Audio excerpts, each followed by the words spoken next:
Queridos irmãos, prezados telespectadores da nossa TV Redenção e Vida, nós nos cumprimentamos mais uma vez com a paz do Senhor.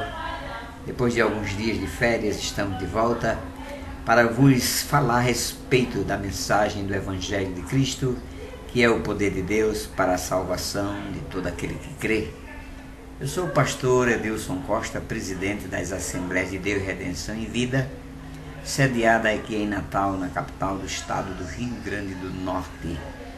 E pesa sobre os nossos ombros a missão de vos falar a respeito da palavra de revelação contida na carta de Paulo aos Efésios, capítulo 1, versículos 17 e 18, e que ele ora pedindo que Deus conceda aos evangélicos, aos crentes em Jesus, aos salvos, o espírito de Deus em dois aspectos. Primeiro, o espírito de sabedoria, alegando o Velho Testamento nos apóstolos menores, aliás, dos profetas menores, justamente Oséias, que o povo de Deus sofre por falta de entendimento.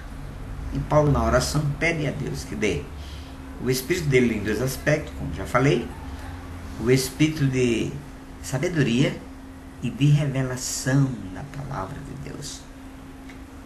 A palavra de Deus fala categoricamente que os segredos do Senhor é justamente para aqueles que o temem e que o buscam, e que o princípio da sabedoria é o temor a Deus.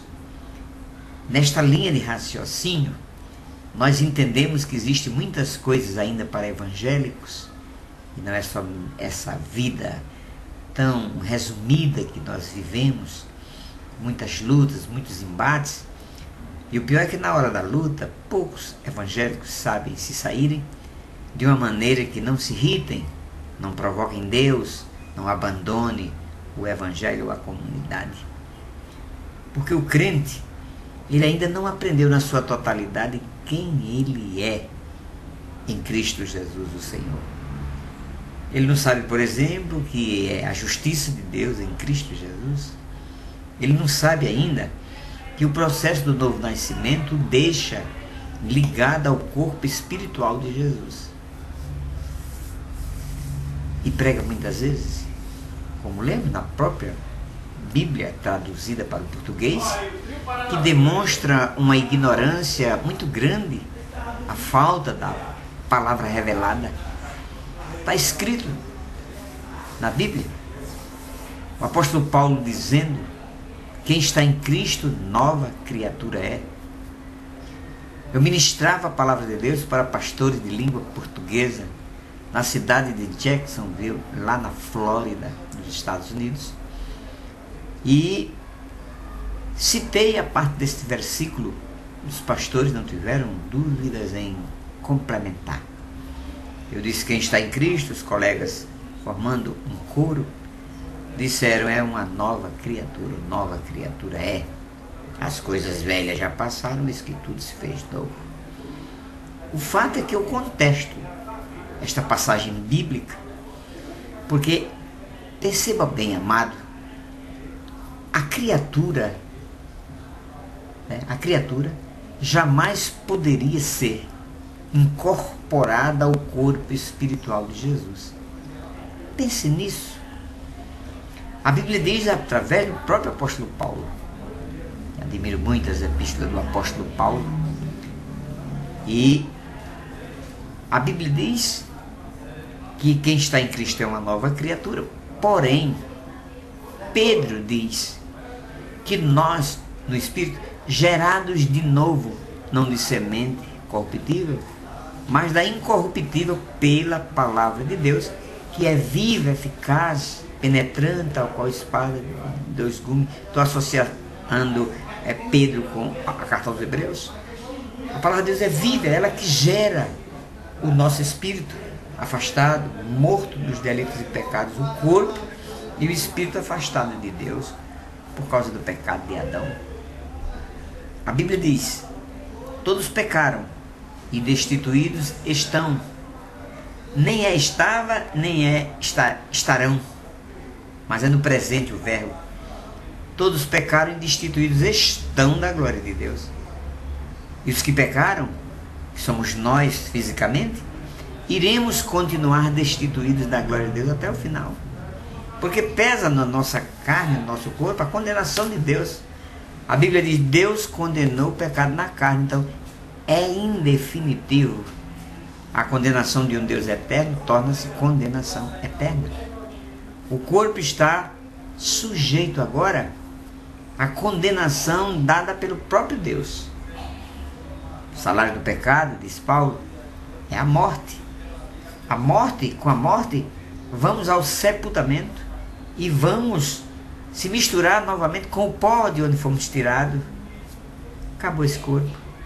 Paulo ainda adverte: o que é terreno fica na terra.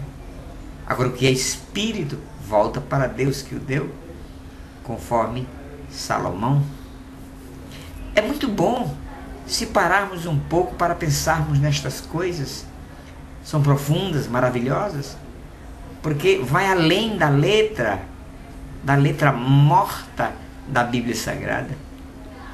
Porque a Bíblia é letra, papel e pensamentos humanos e traduções feitas por homens que são denominacionais, a maioria deles desprovido da visão celestial, da revelação de Deus, o rema de Deus. Então eles traduzem a Bíblia deixando a igreja em completo alvoroço. Se a Bíblia fosse traduzida com mais zelo, com mais cuidado, via à tona a palavra de Deus, que é, no dizer de Jesus, Espírito. Jesus disse: a minha palavra é Espírito e vida, e é o pão descido do céu. Essa é a palavra de Deus. Mas, sabe o que acontece? É que nós confundimos a Bíblia com a palavra de Deus. Eu tenho uma mensagem na internet, lá no YouTube, dizendo, o título bem impactante, para chamar a atenção, para chamar para a discussão, para mostrarmos o rema de Deus. O título era: a Bíblia não é a palavra de Deus. Quando eu coloquei no YouTube e no nosso canal TV Redenção e Vida Hospedado pela URD TV, logo dos Estados Unidos, algumas pessoas, que inclusive foram minhas ovelhas em Governador Valadares, no caso do Jaider, a Rogéria, o Eliseu Cleme: pastor, mas quem foi que falou que a Bíblia não é a palavra de Deus? A palavra estava pronta. Ela mesma. Ela mostra lá em Hebreus que a palavra de Deus, a Bíblia testifica que a palavra de Deus é viva e eficaz. A Bíblia não é viva. A Bíblia é um livro lotado de palavras mortas. Se diariamente você lê Salmo 23, você vai sempre repetir, decora, e o Senhor é o meu pastor, nada me faltará. Porque a letra mata, como disse Jesus. E é lamentável em toda a face da terra a igreja do Senhor Jesus anda a passos lentos, porque não consegue entender a palavra revelada contida na carta aos Efésios, capítulo 1, 16, 17 e 18.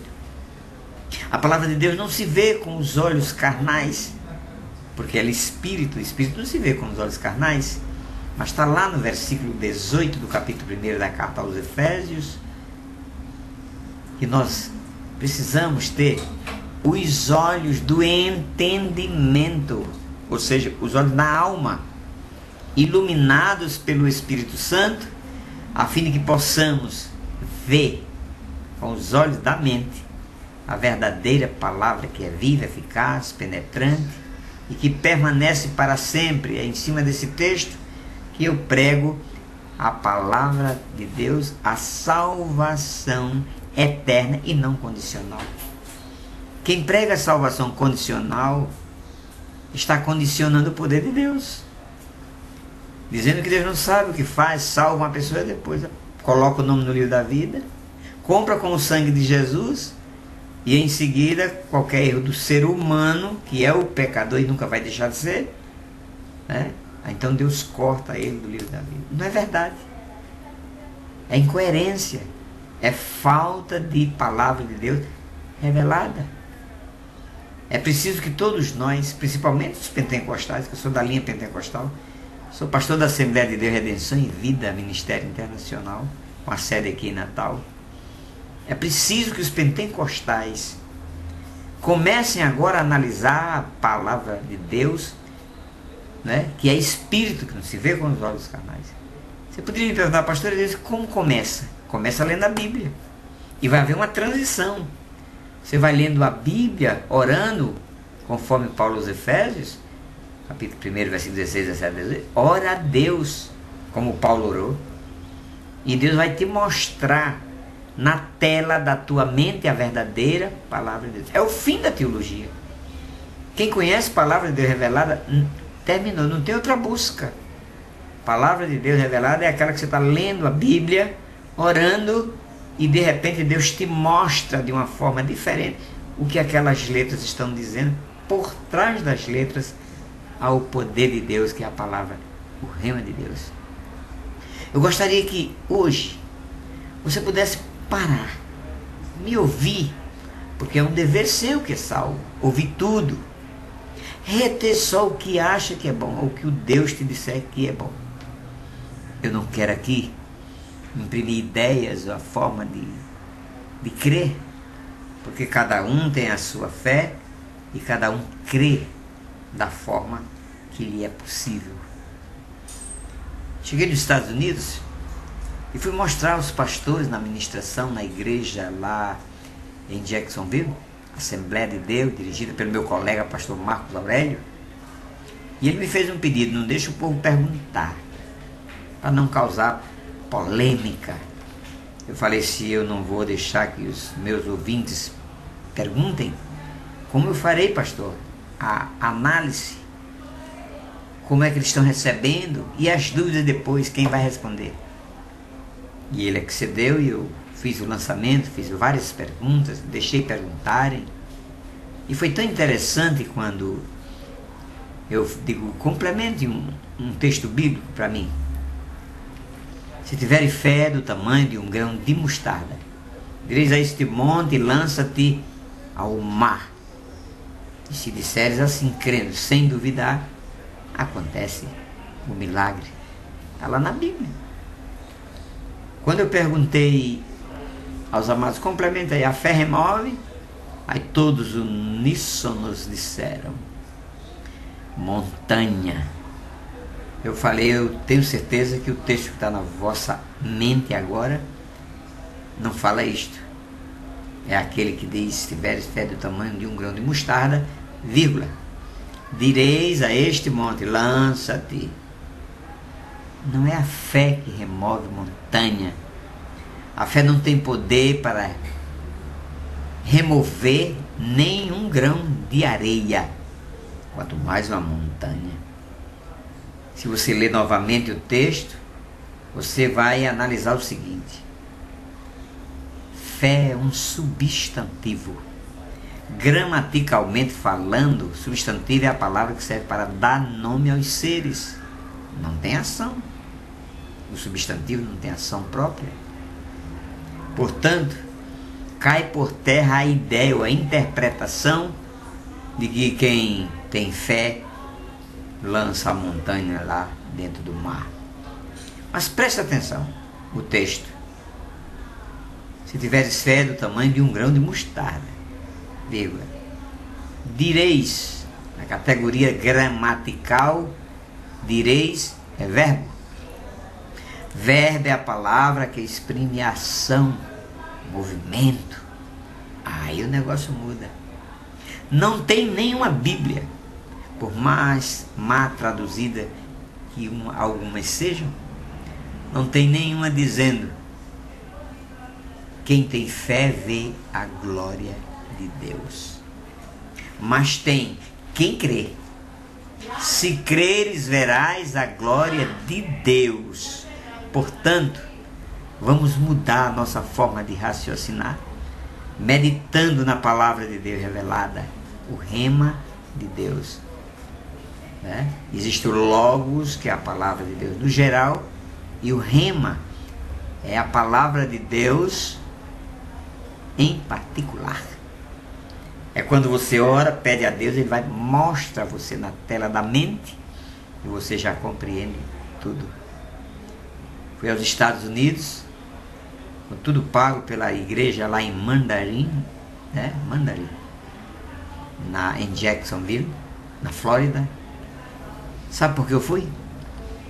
Porque um CD meu chegou lá e Deus, através do nosso trabalho, operou 3 milagres. A igreja mandou me convidar com tudo pago. Qual a dificuldade que eu teria? A dificuldade, pastor, é tirar o visto. Porque nesta época não estão deixando pastores brasileiros entrarem nos Estados Unidos. Porque uma tal denominação mandou 100. Só voltaram 2, 98 ficaram trabalhando, visando o dólares. Estava 3 por 1 em 2004. O fato é que quando eu fui a Recife, no consulado americano, o moço não deixou nem eu me pronunciar. Não perguntou nada, pois a agência que me orientara dissera: só responda o que o cônsul perguntar. Na obediência, como marinheiro de primeira viagem, como dizem, o cônsul, muito novo, falando ainda um português meio atrapalhado, olhou a carta que veio, olhou a minha documentação e bateu um carimbo com muita força, dizendo: vai não. Eu voltei a Natal e comecei a orar. A agência me informou que só depois de 6 meses tinha que trocar o passaporte, porque o meu passaporte, dizia a nossa irmã que era da agência, estava sujo. Eu falei: que coisa é essa? Como é que um pastor está com a documentação suja e não vai por quê? Qual o problema? Mas eu só tinha uma pessoa para fazer indagações e ter uma resposta que eu precisava. Comecei a orar. Falei: Deus, o que eu vou dizer o Senhor já sabe. Confio no Senhor, sou um salvo, tenho um ministério, 41 anos de crente. Com 3 anos já era pastor. Formei no Instituto Metodista Wesleyano no Rio de Janeiro. E o que está acontecendo? O Senhor só manda em Natal? Poder no Recife, no consulado? Eu sei que o Senhor tem, mas não adianta continuar pregando os milagres e maravilhas que o Senhor operou se o cônsul carimbou meu passaporte dizendo que não, eu não ia. Eu estava orando. Preste bem atenção. Deus me disse: levanta-te que eu vou mostrar a minha glória. Com 8 dias, apenas 8 dias,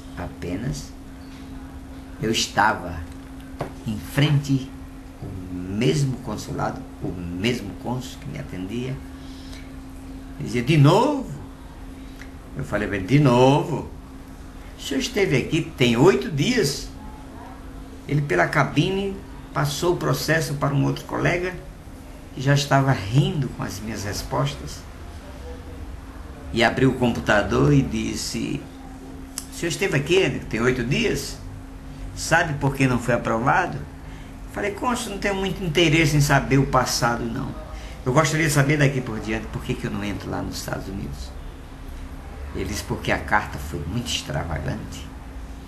Uma carta que veio dos Estados Unidos convidando o senhor, com toda a despesa paga aí de volta, as despesas pagas. Nós, dos Estados Unidos, mandamos agora 100 missionários. Construímos 100 templos na África. Passarão 10 anos cada obreiro nosso, com tudo pago pelo nosso país, a nossa missão. Agora me vem um pastor lá de Natal, do Rio Grande do Norte, com tudo pago para os Estados Unidos. O que é isso? É o que eu estava esperando que ele me interrogasse. O que é isto? Eu falei: porque lá nos Estados Unidos não tem nenhum dos seus obreiros e pastores, missionários, que pregue igual a mim. Ele colocou a mão no queixo e disse: e o que é que você prega? Palavra revelada, conhece, cônsul? Não. Começa assim. A carta de Paulo aos Efésios, capítulo 1, 16, 17 e 18. Está lá escrito, cônsul. Paulo orando, pedindo a Deus, o Pai da glória, que desse aos evangélicos dali daquela cidade, aos cristãos, o espírito dele em dois aspectos. Primeiro, o espírito de sabedoria, que o povo continuava sofrendo por falta de sabedoria. Segundo, a revelação da palavra. A Bíblia tem tudo que a gente precisa para ser feliz aqui e se dar muito bem na eternidade. No entanto, só vemos se Deus nos mostrar. É isso que nós pregamos, revelação da palavra, o rema de Deus. E eu disse para ele que eu passei 25 anos meditando num texto bíblico e havia feito o curso de evangelista internacional com a equipe de William Billy Graham, o maior pregador do mundo até o presente momento, conselheiro da Casa Branca, em 1974, no Rio de Janeiro, quando ele fez a grande cruzada, Grande Rio. Acompanhei ele em São Paulo e no Rio. Li muitos livros de William Billy Graham. No entanto, nunca tocou no assunto. Leio muitos pastores, pregadores da televisão aí, famosos, de todas as linhas doutrinárias, muitos teólogos. Ninguém nunca tocou no assunto que eu vou passar para o senhor agora. Ele disse: qual foi o texto? Encontra-se lá em Evangelho de São João, Evangelho de Jesus Cristo, narrado por João, capítulo 10, está lá escrito, Jesus dizendo: eu sou a porta. Se alguém entrar por mim, salvar-se-á. Entrará e sairá e achará pastagem. Cônsul, essa tradução bíblica não tem mente humana que aguente. As igrejas não aceitam. O cidadão deixa o mundo, vem para a igreja, depois deixa a igreja, vem para o mundo, entra e sai, entra e sai. É assim que a letra deixa a gente entender. E eu orei a Deus, pedi a revelação. Ele me mostrou que criou um homem, colocou no Éden, deu um alvo. Isaías descreve muito bem qual era o alvo. Saía do jardim do Éden, ia direto, transcendia o tempo e ia reto para o trono de Deus. Isaías chama alto e sublime caminho, onde só palmilha os salvos, os santos, os puros. O impuro não pode caminhar neste caminho, diz o profeta Isaías. E eu comecei a analisar e orar e pedir a Deus a revelação desse texto. E Deus me mostrou, criar esse homem, botou no Éden com esse objetivo de transcender o tempo e entrar na presença dele. Caminho alto, espiritual, poderoso. Quando o homem falha, cônsul, Deus o coloca fora do jardim, coloca 2 anjos com espadas desembainhadas, para que ele não voltasse e tocasse na árvore do conhecimento do bem, aliás, a árvore da vida, para voltar, porque no fruto do conhecimento do bem e do mal, ele já tinha tocado. Criou um caminho baixo, que eu chamo o caminho da morte, do pecado e do mundo. É esse caminho que a raça humana desfila em busca da eternidade, e que morrendo aqui dá uma passada rápida no inferno e depois vai para o juízo final, receber a sentença: apartai-vos de mim, maldito, para o fogo eterno preparado para o diabo e seus anjos, serão lançados no lago de fogo. E ele perguntou: onde está Jesus nessa questão? Eu digo: Jesus está entre um caminho e outro, voltado para o caminho do mundo, dizendo: eu sou a porta. Se alguém entrar por mim, salvar-se-á. Entrará, sairá e achará pastagem.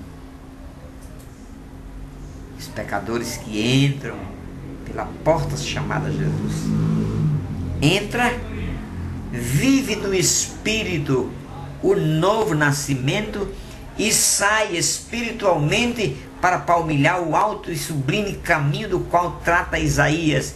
que vai agora em busca não ao trono direto de Deus, mas à cidade nova, Jerusalém, preparada para nós. Quando eu dei essa explicação, o cônsul pegou um carimbo e com a força dobrada, perguntou para mim com a mão levantada, tem $70, que era o valor da taxa. Eu mostrei para ele R$500. Ele bateu no carimbo. Você vai pregar isso aí lá nos Estados Unidos, que realmente lá não tem nenhum pregador que pregue como o senhor falou aí agora.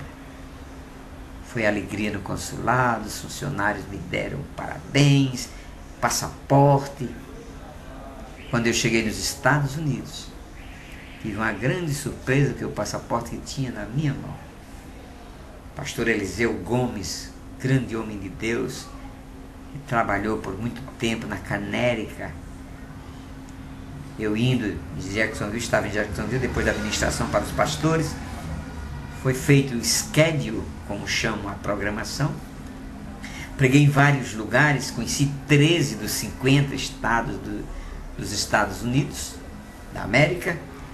E fui convidado pelo pastor Eliseu Gomes, musicista, compositor de Elaine de Jesus e muitos outros cantores evangélicos.